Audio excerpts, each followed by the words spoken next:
You're listening to ReachMD, the channel for medical professionals. Welcome to Heart Matters, where leading cardiology experts explore the latest trends, technologies, and clinical developments in cardiology practice. Your host for Heart Matters is Dr. Jack Lewin, Chief Executive Officer of the American College of Cardiology. The FDA's premarket approval process was first established over 30 years ago, but since then, the development of devices has dramatically changed thanks to new technology. How should the FDA modernize its premarket approval process to ensure medical device safety? Our guests today are Dr. Rita Redberg, Professor of Clinical Medicine at the University of California, San Francisco School of Medicine, and Director of Women's Cardiovascular Services at the UCSF National Center for Excellence in Women's Health, and Dr. Bram Zuckerman, Director of the Division of Cardiovascular Devices at the FDA. Welcome, Drs. Redberg and Zuckerman. Good to be here. Thank you. Let's start by talking about the current cardiovascular device premarket approval process at the FDA, the PMA process. How does the current process work from your point of view, Bram? I think in looking at the situation, it's important to recognize that both the Center for Drugs and Center for Devices have three common missions. One is to get safe and effective medical products to the market in a timely fashion. The second is to ensure that post-market surveillance is appropriate. And three, to ensure that the public gets accurate information about medical products. At this point, the two systems, the one for drug approval and device approval, diverge significantly. For safe and effective drugs to go to market and to be approved, there's a uniform standard where we usually require 2 adequate and well-controlled trials. For device regulation, there's a very different program in place, and it's important to understand that. We have a risk-based system where we have device classes, class 1 through 3. Class 1 devices are the lowest risk devices. Class 2 devices are moderate risk, and Class 3 devices are the highest risk, or so-called PMA devices, where we might expect bench, animal, and human clinical data. As a result of this risk-based system, there's quite a bit of flexibility in our regulations regarding what is valid scientific evidence for PMA approval. This flexibility is important because Congress has recognized that the device development paradigm is very different from the drug approval pathway.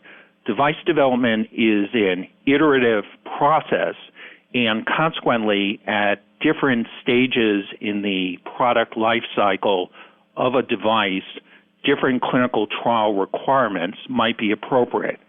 For example, if we're talking about a first-generation drug-eluting stent with a new chemical moiety, the FDA would require a randomized trial.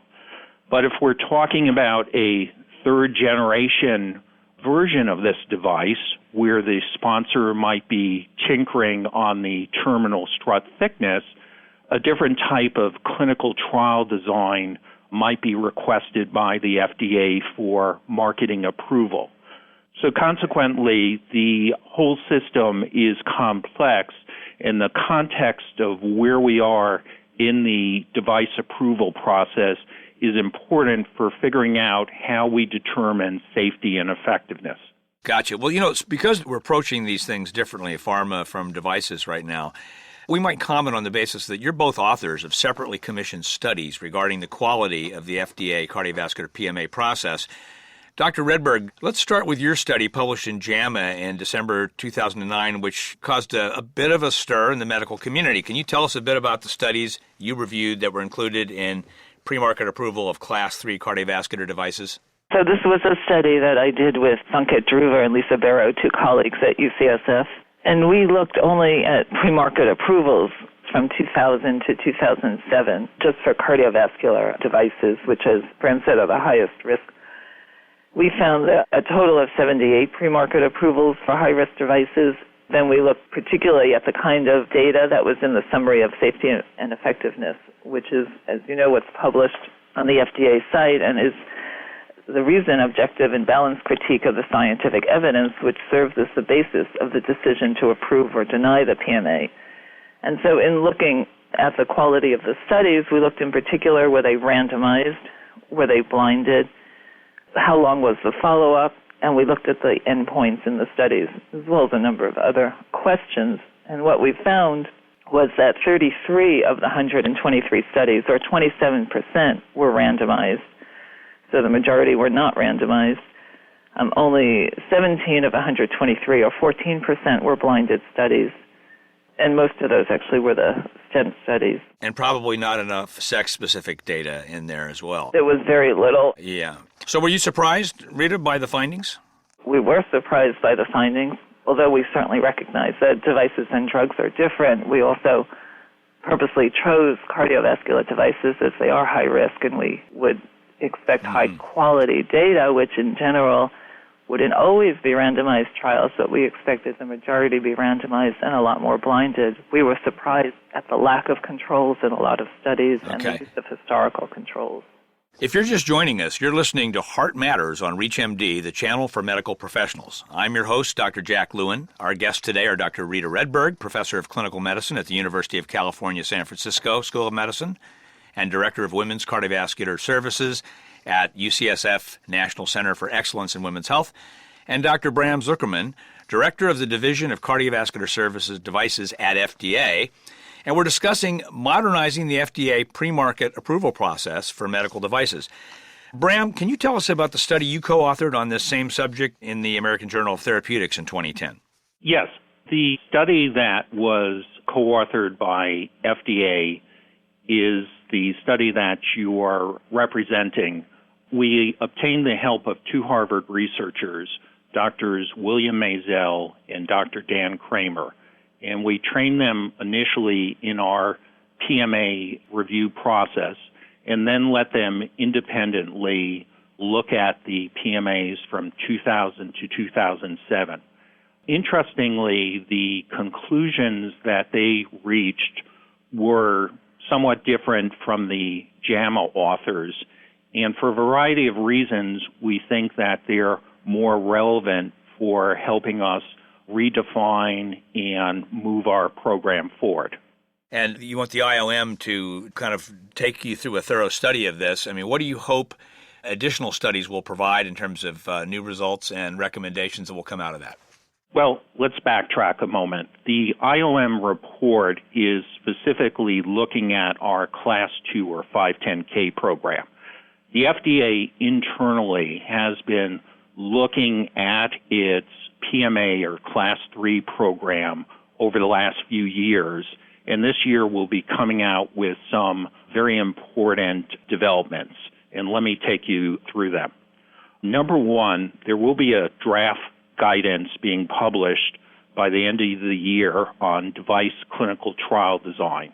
It's obvious that the device paradigm is not similar to the drug paradigm, and our goal is to make clear what best practices are for device trial designs. For example, we don't believe that a randomized controlled trial is always necessary depending on where we are in the total product life cycle of a device. On the other hand, if we do utilize a design that's different from a randomized controlled trial, we want to make sure that bias and confounding are minimized to the extent possible and that we utilize all other best clinical trial practices. Number two, there will be a draft guidance published by the end of the year on gender-related trial design issues.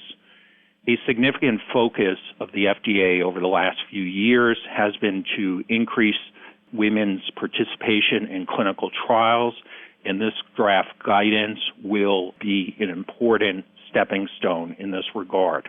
I can see what you're doing here. I mean, you're really looking at trying to balance, on one hand, encouraging innovation with the need for stronger evidence and a more balanced group of actual patients involved. Is this part of what the town hall hearings and meetings are doing? Are you getting this evidence from all those places, or how are you going with all of this? Is this both coming from the patient community, the town hall meetings? How do you balance innovation as you proceed with these new proposed improvements? Well, that's a great question, Jack, and a very complicated one. And we certainly appreciate the viewpoint of all stakeholders.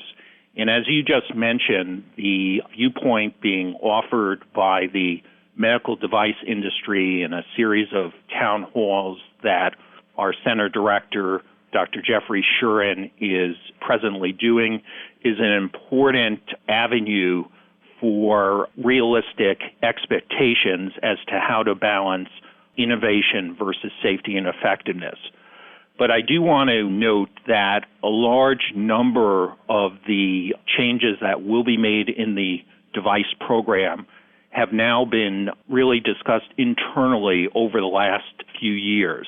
It's been obvious that in certain areas we need improved methodology, and I would really recommend that anyone who's interested look at Dr. Shuren's strategic report on our website. It's a very detailed assessment of where we are and what changes can be expected in the PMA program.